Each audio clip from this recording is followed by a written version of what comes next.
5, 4, 3, 2, 1.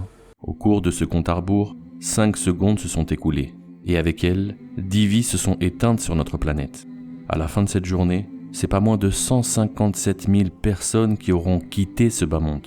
Pour vous donner une idée, c'est l'équivalent de 2 stades de France remplis à ras-bord. Maintenant, posez-vous cette question cruciale. Si vous faisiez partie de ces 157 000 personnes aujourd'hui, seriez-vous prêt à partir ? Avez-vous fait suffisamment de bien sur cette terre pour être au moins en paix avec vous-même et votre passage dans ce bas monde ? Je sais que le rappel de la mort peut être difficile à entendre.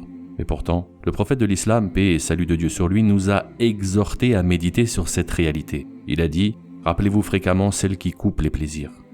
Rappeler la mort, c'est se rapprocher d'une vérité que nous avons tendance à ignorer, voire à fuir. Le Saint-Coran nous rappelle avec une force déconcertante cette réalité. Dit « La mort que vous fuyez va certes vous rencontrer. Ensuite, vous serez ramené à celui qui connaît parfaitement le monde invisible et visible et qui vous informera de tout ce que vous avez fait. » Saviez-vous que les compagnons du prophète Mohammed, paix et salut de Dieu sur lui, avaient une telle conscience de cette vérité que si l'ange de la mort venait à leur rencontre, ils n'auraient rien pu ajouter à ce qu'ils accomplissaient déjà comme œuvre pieuse. Quant à nous, en 2024, bercés par les distractions modernes et les plaisirs éphémères, où en sommes-nous ? Je ne sais pas pour vous, mais en étant tout à fait transparent, il m'arrive souvent de ressentir une profonde honte face à ma propre personne.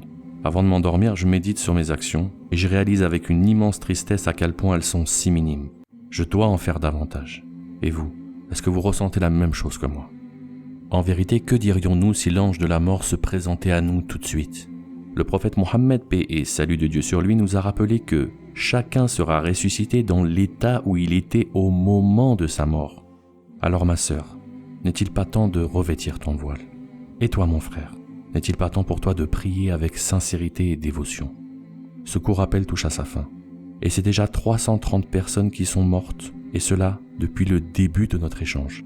Grâce à Dieu, nous sommes encore présents, nous sommes encore en vie. Alors ne perdons plus de temps et engageons-nous pleinement dans la raison de notre existence, à savoir adorer Dieu. Cela signifie agir en accord avec ce que notre Seigneur aime et agrée. Je demande à notre Créateur de pardonner et d'accorder sa miséricorde aux croyants et aux croyantes, qu'ils soient vivants ou morts. Prenez tous soin de vous. Barakallahu fikum wa jazakallahu khairan.